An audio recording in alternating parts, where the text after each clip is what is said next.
Mbote na bino banso ba ibozali kolanda biso na mokili mobimba boye bolamu na sa na biso mokolo lelo na lokota na lingala na Kivu Morning Post wuta engumba goma totala nini tolengeni bilon lelo ndelo ya Bunagana ekaboli ekolo Congo Démocratique na Uganda efungwami nsima na mibu misatu ya bokangami bwa yango bakonzi ba Kampala nde bafungoli yango mpe misala mizongeli obisika byango misala myako bongisa libanda lya mpepo tope aéroport international ya Ngumba Goma mibandisami lelo société Afrilam nde ebandisi misala myango bitumba bizongeli makasi lelo kati ya babundi ba A123 na bawazalendo na Businga au territoire ya Walungu na etuka ya Sud Kivu.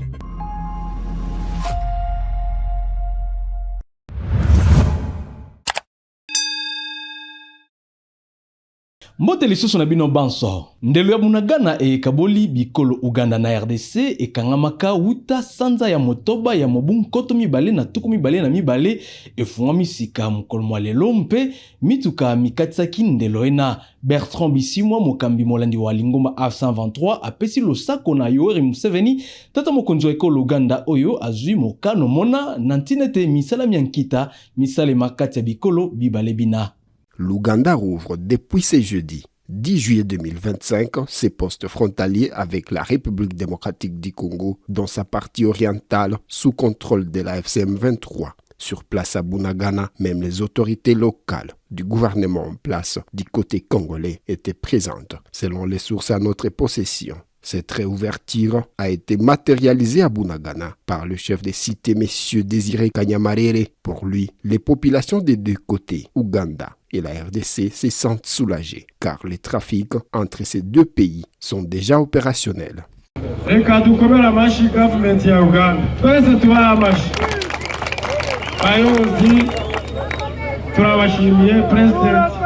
Merci d'être venu. Nous félicitons les gouvernements ougandais. Que Dieu bénisse toutes les autorités et surtout les présidents de ces pays. Le gouverneur a lui-même précisé que tous les habitants de ces deux pays attendaient cette réouverture qui va désormais faciliter les trafics.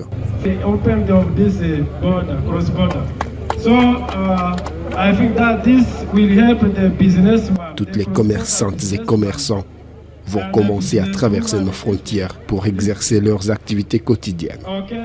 Cette activité d'aujourd'hui est vraiment importante pour nous tous.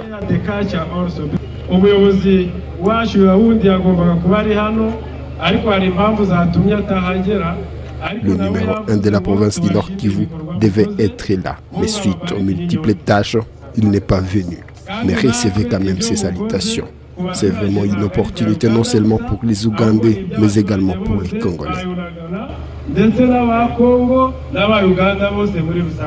Bertrand Bisimwa, coordonnateur adjoint de la FCM 23, a sur son X félicité le président de l'Ouganda pour cet acte, un symbole du leadership responsable. A-t-il ajouté, cette réouverture marque le début des activités à la douane dans cette partie du pays et il s'agit de la décision du président ougandais Yoweri Kaguta Museveni. Misala myakobongisa libanda lya mpepo tope aéroport international ya Ngumba Goma mibandisami mokolo mwa lelo basali ba société Afrilam nde bazali kolandela makasi misala myango pona kotala soki eloko ya kopasuka ekoki te kozala obisika byango. Avec des brouettes et on va finir le travail. Il va y avoir des restes et tout. Après le camion va venir de feu, on va mettre de l'eau. Donc aujourd'hui on va un peu nettoyer tous les espaces qu'on a fait. On va aller le long du tarmac, hein, là on a fait déjà. Et puis on va aller au fond, il y a aussi là-bas une place. Donc je préfère que vous emmenez tous les brouettes d'ailleurs. Hein. Et puis, on s'arrête là. Peut-être qu'il va y avoir quelques petites tâches. Il y a le hangar. Edouard, we are clear to clean this hangar or not? No. Okay. Around 11 o'clock, I'm waiting for some other issues.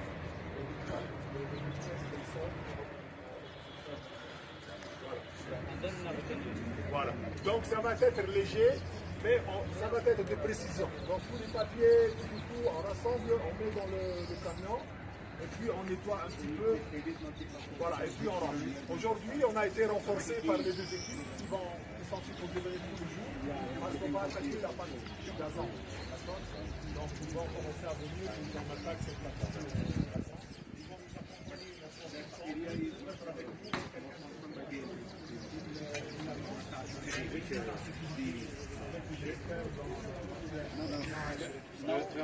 C'est clair. Donc, pas de photos comme d'habitude.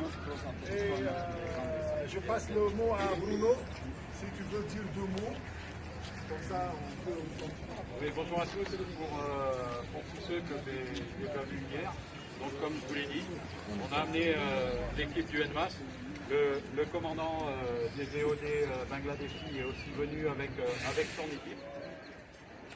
Les équipes sont là en permanence, en stand-by. Comme je vous l'ai dit, si vous tombez sur quelque chose de suspect, n'hésitez pas à le signaler et ils interviendront. Par la suite, lorsque vous commencerez à attaquer l'herbe, l'équipe sera immédiatement près de vous. Le chef d'équipe qui sera en permanence ici, il s'appelle Fifou. Il vient d'Afrilam. Comme je vous l'ai dit, tous les personnels des équipes sont des équipiers qualifiés, VOD3. Il y a l'ambulance également pour les évacuations sanitaires. Ils vont appliquer les procédures de sécurité standards internationaux. Vous allez travailler en sécurité. Si vous avez un doute, allez les voir. Et n'hésitez pas. Vous allez voir au fur et à mesure des jours, tous les matins, on vous fera un briefing sécurité en fonction de la zone. Tiens, Pichou, viens. Alfred. Robert est là aussi. Ok. Donc, Pichou, ce sera le chef d'équipe qui sera en permanence ici avec son équipe.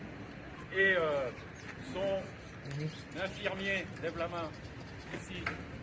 Et tous les équipiers, vous les voyez là-bas, Bini et compagnie. Tous des gens expérimentés. Vous aurez également présent soit Robert, soit Alfred, l'outil opération du MAS pour aider à la coordination. D'accord? Il y a des questions dans le cas. Pas de questions. Major, do you want to say something that I might share with them in French?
Votre travail dans la zone où vous voyez un engin suspect, vous le signalez, soit auprès des équipes Bangladeshi si elles sont dans votre zone, soit auprès de l'équipe UNMAS si c'est dans leur zone.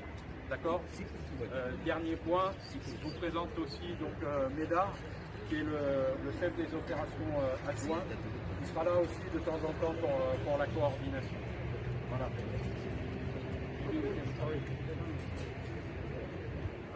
Est-ce que vous avez pris assez de brouettes?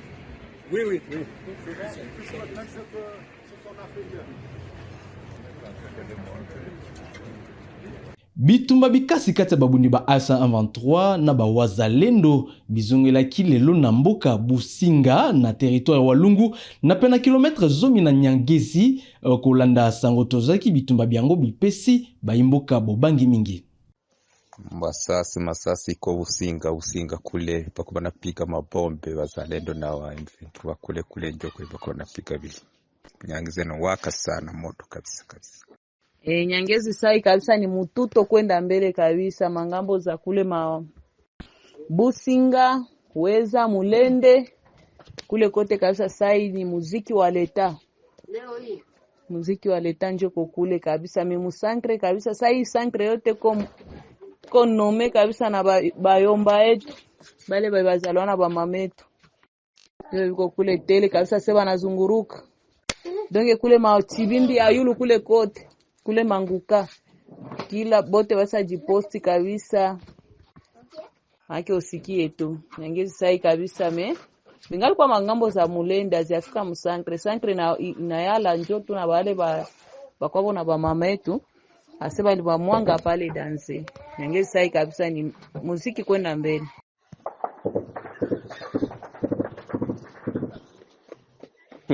Benanga shuka. Ungelishuka na benzenu musantre mara moja mwende amasi. Shuka na benzenu. Ubakute mushukie na ulimo. Hapo uko na jikunja ndio utabakia hapo. Wende ile group ya wanafunzi ingali kule. Ushuke tu mpa musantre nao sibakie. Netuka Sud Kivu kaka bilenge mingi baye bandimaki kosalela ekolo omulongo mwa basoda ba A123 bayambamaki na dunia Masumbuko Bwengedu moyangeli molandi ya etukaina ya Sud Kivu Mwami Rajabu na kombo ya babundi ba FPP alakisaki bilenge batano kati na bango banei ba Nyalukemba mpe moko wa Bagira nzokande motango mwa bilenge baye bazali kondima koyekolisama musala soda eleki kama mwambe elobaki bakonzi ba etukaina. 17 jeunes volontaires, dont 4 de Ngouba dans la commune de Banda, 4 de Bagira et 4 autres de Kassika en territoire de Mwenga, 5 de Kamanyola en territoire de Walungu. Ces jeunes se sont décidés d'intégrer librement l'armée révolutionnaire congolaise ARC. C'était après avoir été sensibilisés par une équipe de mobilisation de la Force populaire pour la paix, FPP, de M. Mwami Rajabou. Ils ont été accueillis par le vice-gouverneur de province en charge des questions administratives, politiques et juridiques, Dunia Masumbuko Bwengedoux. C'était avant de les présenter au gouverneur de province, Patrick Bousoubangui, le mercredi 9 juillet 2025 à Nyamoma. Les nouvelles recrues ont présenté aux autorités provinciales leur joie pour avoir été accueillis au sein de l'ARC du mouvement révolutionnaire Alliance Fleuve Congo AFC M23. Ces recrues demandent aux autres jeunes qui se trouvent sur toute l'étendue des zones libérées par l'AFC M23 de les rejoindre au centre de formation militaire. Les autorités provinciales de la zone libérée au Sud Kivu remercient ces jeunes et encouragent l'équipe de mobilisation du FPP de Mwami Rajabou. L'équipe du FPP est déterminée à rendre forte l'ARC. Aujourd'hui, elle compte 39 jeunes dans moins d'un mois, dont 20 enregistrés en date du 23 juin, 4 jeunes en date du 7 juillet. Et dans 48 heures seulement, l'équipe donc a amené au total 17 jeunes qui ont rejoint le mouvement. D'autres jeunes sont en cours de route pour rejoindre également l'équipe de mobilisation, ont annoncé les représentants du Mwami Rajabou au coordonnateur provincial du département de mobilisation et sensibilisation de l'AFC M23. Devant nous, nous avons jeunes qui acceptent d'intégrer notre armée révolutionnaire de l'AFC M23. Ces jeunes que vous voyez devant nous ont été mobilisés par notre équipe de mobilisation de FPP, du Mwami Rajabou que vous connaissez. Nous travaillons de commun accord avec eux. C'est la troisième équipe qui nous amène ici. Et donc, vous comprenez quand même, ils sont engagés et nous encourageons leur bravoure. Les jeunes que vous voyez ici, ça, je veux vraiment insister là pour que la population de Bukavu puisse comprendre. Parce qu'on est en train de voir que les jeunes proviennent seulement de l'intérieur. Parmi ces jeunes, il y a 4 qui viennent de la commune de Bagira. Quand on parle de Bagira, c'est une des 3 communes de la ville de Bukavu. Il y a 4 qui viennent de Ngouba. Ngouba, c'est ici, dans la commune d'Ibanda. Et il y a 4 qui viennent de Kassika. Kassika, nous sommes dans le territoire de Mwenga. Et donc, vous comprenez que la jeunesse est en train de comprendre l'essence de la révolution. La jeunesse est en train de comprendre que nous devons nous battre, nous devons nous unir comme un seul homme afin de pouvoir combattre pour la libération de notre pays. Un pays qui a longtemps longtemps marginalisé, un pays assis, un pays qui ne décolle pas. Et cette jeunesse, à travers les mobilisateurs, vient de prendre conscience en venant eux-mêmes, en voulant intégrer notre armée révolutionnaire, la haine. Et c'est pourquoi je leur souhaite bonne chance, surtout les encourager et leur demander d'appeler Benzabo Bengali Mapori, Bengali Ongul Mabagira, Ngine. Là, je n'en parle pas. Et je sais que dans les jours à venir, on aura encore un grand nombre par rapport à Naïle, au cadre de tout, il y a mobilisation et l'équipement et la jeunesse pour l'armée révolutionnaire AFC. Na mukanda yoko bakonzi ba politiki balingomba lia ba wazalendo na etuka Sud Kivu bazali ko wangana maloba ma lingomba lia basima manduki batuaneo balobaki lobi loleki mpe ba wazalendo bana balobi baituaneo bazali ko pesa sango ya lokuta kasi bosembote tolanda bolai bosango aye. Dans ce communiqué, les Wazalendo qualifient le texte de Turaneo des tissus de mensonges destinés à inverser des rôles entre bourreaux et victimes. Selon eux, cette déclaration n'est qu'une opération de communication malveillante pour détourner l'attention du public et de la communauté internationale des exactions commises par les Turaneo dans les territoires de Vira, Fizi et Mwenga. Les terroristes Turaneo n'ont jamais représenté une population. Ils s'en servent comme bouclier pour échapper à la justice, déclare Aimable Nabilouzi, porte-parole politique de la coordination. Les Wazalendo saluent en revanche les déploiements des forces armées de la République démocratique du Congo dans la région qu'ils jugent légales, légitimes et nécessaires. Ils refusent toute accusation de ciblage ethnique dans les opérations militaires en cours. Ceux qui crient au nettoyage ethnique sont justement ceux qui veulent balkaniser le pays, s'aimer la haine et créer un climat propice à l'implantation d'un État dans l'État, précise encore le communiqué. Face aux accusations de collusion avec l'FDLR, les Wazalendo montent au créneau et défendent leur engagement patriotique. Les FARDC et les Wazalendo ne sont pas de criminels et n'ont jamais collaboré avec l'FDLR ou d'autres groupes armés étrangers, peut-on lire dans les documents. Selon le récent rapport de l'ONU, l'armée congolaise et les Wazalendo collaborent étroitement avec les forces démocratiques et alliées FDLR. Selon eux, ce sont plutôt les Tuaneo qui coopèrent avec des groupes tels que le Red Tabara, le RDF, le 123 encore, le FNL Zabampeba. Les Wazalendo accusent également les Tuaneo d'utiliser les populations civiles comme boucliers humains et de commettre de violences graves dans les zones sous leur influence. Ils invoquent notamment des cas de viol, d'incendie, de destruction de biens et d'occupation illégale de terres. Ce sont précisément les terroristes Tuaneo qui mettent en péril la vie de civils en s'installant dans les villages et en utilisant femmes et enfants comme boucliers humains, dénonce-t-il. Dans un communiqué du mardi 8 juin, le MRDP Tuaneo a accusé la coalition FARDC-FDLR Wazalendo, troupes burundaises, de préparer actuellement des opérations coordonnées d'encerclement et d'attaque contre le village Banyamulenge dans les hauts plateaux des Minembwe, Sud Kivu, dans l'est de la République démocratique du Congo. Vital Kamerhe mukambia Assemblée nationale na ekolo Congo démocratique abanisaki lobi loleki misala miambala tuku mitano mia bantoma ba francophonie na ngumba Paris bakambi tuku misato ba parlement mpe bato basusu bandenge na ndenge bakozala na milulumina mie mikosalema na palais du Luxembourg mpe na palais Bourbon. Parlementaire de la francophonie s'est ouverte le mercredi 9 juillet 2025 à Paris. Le président de l'Assemblée nationale de la République démocratique du Congo, le professeur Vital Kamerhe, y conduit une forte délégation de députés nationaux,